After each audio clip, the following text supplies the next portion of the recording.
Quiz legit ba? Kunin mo na lahat yung 10.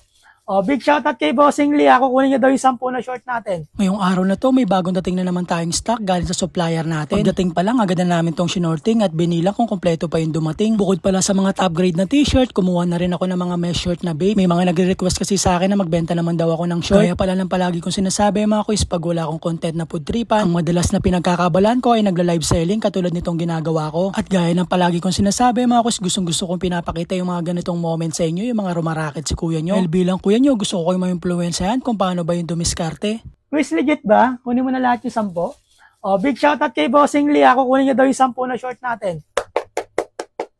Sabi ko nga kanina, tumesting akong umorder ng mesh shirt. Chinek ko kung meron bang bibili. At speaking of bibili, meron pala nanood sa live natin yung kaibigan natin na si Boss Lee. Ine-expect ko nga 2 o 1 lang yung bibili ni Bossing Lee, pero nagulat ako, pinakyaw yung 10 piraso natin. Done deal. Okay na.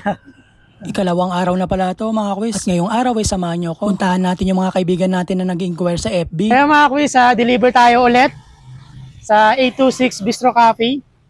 Yan, dito tayo sa mga boss natin. Sana may magustuhan sila ulit.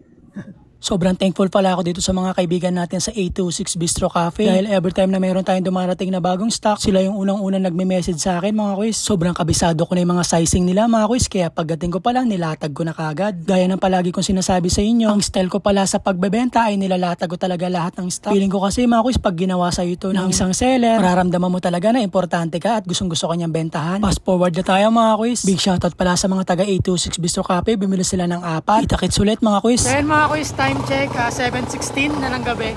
So mag-deliver pa rin tayo dito sa tropa natin mga quiz. Ito kayo After ko pala mag-deliver dun sa 826 Bistro Cafe, dumiretso na ako dito sa kaibigan natin. Kaya shoutout dyan kay Sunny Tagaan. To be honest, naiya ako dito sa kaibigan natin dahil last week pa siya nag-inquire sa atin. Medyo natagalan kasi dumating yung stock natin, gawa ng masama yung panahon. Pero natuwa pa rin ako dahil nakuha niya yung gusto niya. Kaya maraming salamat sa iyo, quiz. At dito sa part na to, dumiretso na pala ako sa last na didelibera natin. Hindi ko na masyadong nabidyoan to dahil paloobat na yung cellphone ko. Kaya maraming salamat at big shoutout dyan sa mga kaibigan natin, kay Joey, kay Tisoy, kay Paring Harvey at sa utol ko kay Jerry. Maraming salamat sa lahat ng bumili sa akin ngayong araw na to. Dito ko na pala tatapusin yung video na to mga quiz. Stay hydrated, keep safe, and God bless everyone. Maraming salamat. Bye!